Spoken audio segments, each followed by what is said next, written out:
Hi everyone, welcome back to my channel. आज हम लोग बात करेंगे पितृ दोष के बारे में। ये क्यों होता है, कैसे होता है, कुंडली में देख के हम कैसे पता लगा सकते हैं कि हमारे हॉरोस्कोप में पितृ दोष है और क्या होता है इस दोष की वजह से, और इसको ठीक करने की 3 बेस्ट रेमेडीज़। क्योंकि हमको फोकस सॉल्यूशन पे करना है, सारी प्रॉब्लम्स का कोई ना कोई सॉल्यूशन ज़रूर होता है और फोकस हमको सॉल्यूशन पे रखना है। तो वो जो 3 बेस्ट रेमेडीज़ मैं आपको बताऊंगी, उनसे आपका 101% पितृदोष बहुत हद तक शांत हो जाएगा। तो अब स्टार्ट करते हैं आज की वीडियो।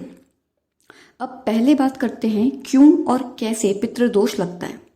देखिए, दुनिया में ऐसा कोई माँ बाप नहीं है, ऐसे कोई दादा दादी नहीं है, कोई नाना नानी नहीं है जो अपने बच्चों को या अपनी फ्यूचर में आने वाली जनरेशन को कोई बद्दुआ दें या उसका बुरा चाहें।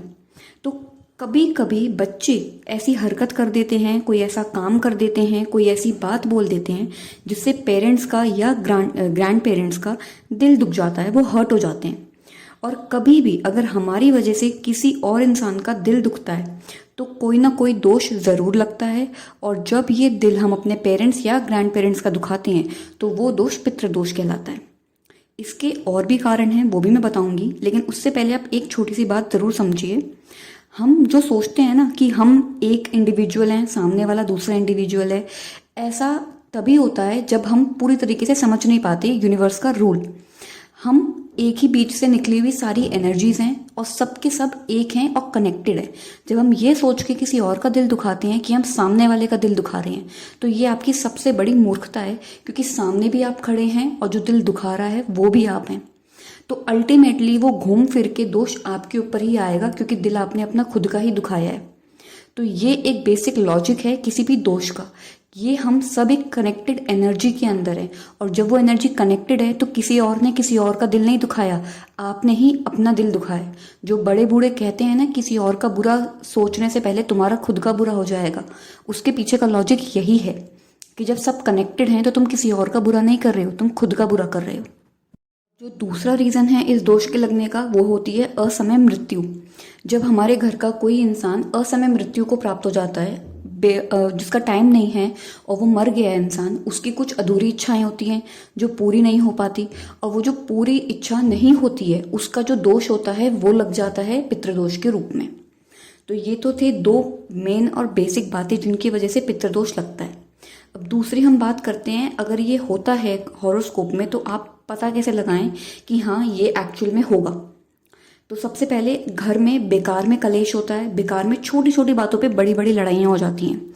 शादी होने में डिले होती है, अगर शादी कहीं फिक्स हो जाती है तो बार बार छूट छुटाई होती है, रोका होके टूट जाता है, सगाई होके टूट जाती है।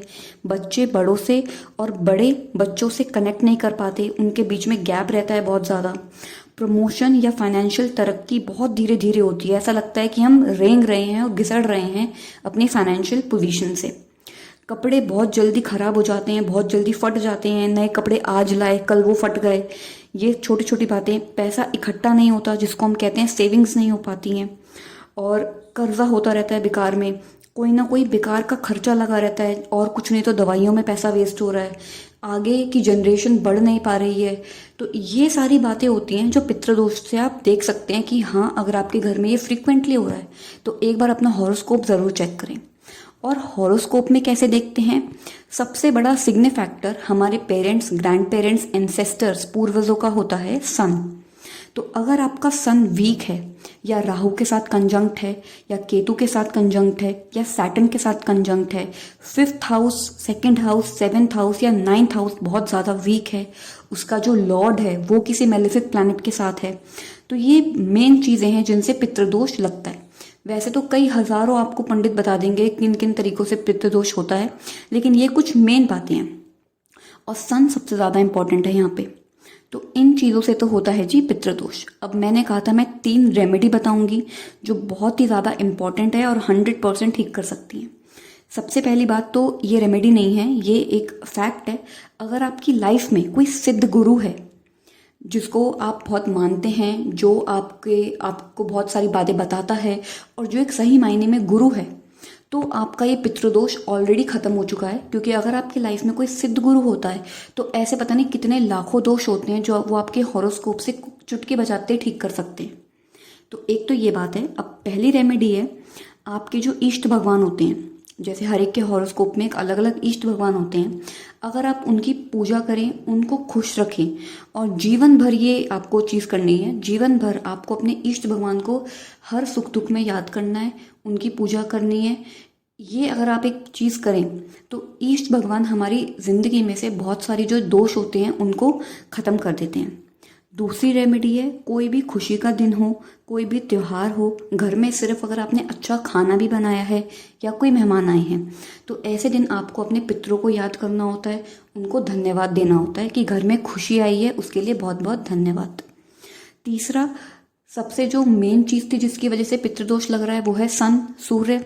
तो सूर्य आराधना, सुबह सुबह सूर्य को जल देना और आदित्य हृदय स्तोत्र का पाठ करना, सूर्य उपासना करना, और योगा में जो सूर्य आसन होता है, सूर्य नमस्कार, वो करना। इन चीज़ों से पितृदोष पूरी तरीके से समाप्त हो सकता है, लेकिन ये चीज़ आपको लाइफ लॉन्ग करनी है, क्योंकि ये छोटा मोटा दोष नहीं होता, ये पीढ़ियों से चला आ रहा हुआ दोष होता है।